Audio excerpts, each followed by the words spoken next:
Hello friends, good morning. आज मैं आपको बताऊंगी कि अगर तुलसी सूख जाए तो कब उसको हटाना है और तुलसी मंजरी के उपाय यानी कि तुलसी का गमला कहाँ रखना है।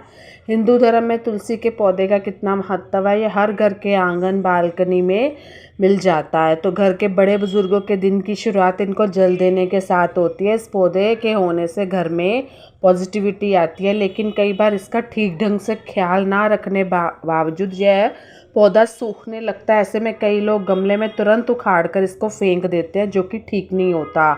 अब मान लो अगर आपके तुलसी के सूखे पौधे को आपको हटाना है तो उसका भी एक नियम है, जिसके बारे में आपको इस लेख में बताने वाली हूँ। तो please subscribe my channel Twinkle Budraja. आप सर्च करोगे तो आपको आराम से मिल जाएगा। तो नेक्स्ट भी मेरी वीडियो इसी पे होगी। कुछ मेरी दिलचस्प कहानियाँ होती हैं ताकि आपको साथ में एंटरटेन भी होता जाए। देखो, हम तो उन ग्रहों को शांत करने के लिए, अपनी ज़िंदगी को खुशहाल बनाने के लिए उपाय कर सकते हैं, बाकी उस ईश्वर के हाथ होता है। तो वही मेरी वीडियो में उपाय रिलेटेड ही चीज़ें मिलेंगी आपको। तुलसी के सूखे पत्ते को आपको कैसे हटाना है, यानी कि उसके गमले को। तुलसी के पौधे को चंद्रग्रहण, सूर्यग्रहण, अमावस्या, एकादशी, पितृपक्ष, रविवार, पूर्णिमा के दिन गमले से नहीं हटाना है, सूख जाती है जब। इन 7 दिनों के अलावा आप कभी भी तुलसी के पौधे को हटा सकते हैं। वही तुलसी के पौधे को हटाने से पहले उसको जल चढ़ाएं ताकि मिट्टी गीली हो जाए। उसके बाद ही उसको उखाड़िए। सूखी तुलसी पौधे में जल देने के बाद आप विष्णु जी का नमन करें। फिर आप खुरपी की मदद से इस पौधे को गमले से हटा दीजिए। इसके बाद बहते जल में इसे प्रवाहित कर दीजिए। वहीं आप तुलसी के सूखे हुए पौधे को मुख्य दरवाजे पर बांधने से घर में देवी लक्ष्मी का प्रवेश होता है, सुख शांति बनी रहती है। तो नेक्स्ट है कि तुलसी के पौधे की जो लकड़ी होती है, अगर उसको आप स्टोर करके रखते हैं तो इसका इस्तेमाल आप आहुति में कर सकते हैं। इससे घर में सुख शांति समृद्धि आएगी, वो रखनी चाहिए।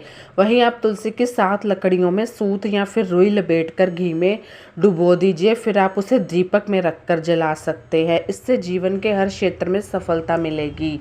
आप सूखे तुलसी के पत्ते को भगवान विष्णु को भी चढ़ा सकते हैं। इसके अलावा आप भगवान और श्री कृष्ण को भी चढ़ा सकते हैं।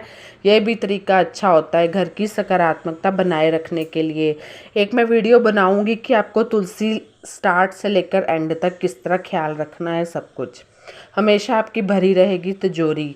तुलसी की मंजरी, अब तुलसी की मंजरी को एक लाल कपड़े में बांधकर अपने धन के स्थान पर या फिर तिजोरी में रख दें। ऐसा करने से धन आगमन के रास्ते खुलते हैं, साथ ही आपकी तिजोरी भी हमेशा भरी रहती है। तुलसी मंजरी समझते हो ना आप उसकी? हाँ, तुलसी शुक्रवार के दिन आपको धन की देवी का समर्पित करते हैं हम, माँ लक्ष्मी को। ऐसे में शुक्रवार के दिन आपको तुलसी की कुछ मंजरियाँ तोड़नी है और एक पीले कपड़े में लपेटकर घर की तिजोरी या पर्स में रख लो। तिजोरी में रखिए आप। इससे व्यक्ति के धन लाभ के योग बनते हैं, जिससे व्यक्ति को धन धान्य की प्राप्ति होती है। क्योंकि अगर आप पर्स में रखोगे तो कभी बच्चे पर्स में से चीज़ें उखाड़ के निकाल लेते हैं, तो सब कोई बैठा होता है तो उसमें किसी को बताए बिना अपने काम करें, शुभ रहता है, काम भी बनते हैं। इस दिशा में आपको घर की उत्तर पूर्व दिशा यानी कि ईशान कोण जिसे कहते हैं, उसे वास्तु शास्त्र में बहुत शुभ माना गया है। इस दिशा में देवी देवताओं का वास होता है। तो ऐसे में अगर आप घर की इस दिशा में गमले में तुलसी की मंजरी रखते हैं तो इससे धन आगमन के द्वार खुल जाते हैं। नेक्स्ट है कि आप बालकनी में अगर रख रहे हो तो कहाँ रखोगे। कई लोग बालकनी में बहुत से पेड़ पौधे लगा लेते हैं। ऐसे में अगर आप पेड़ पौधे रखने की सही दिशा का ख्याल रखोगे तो आपको लाभ भी मिलेगा।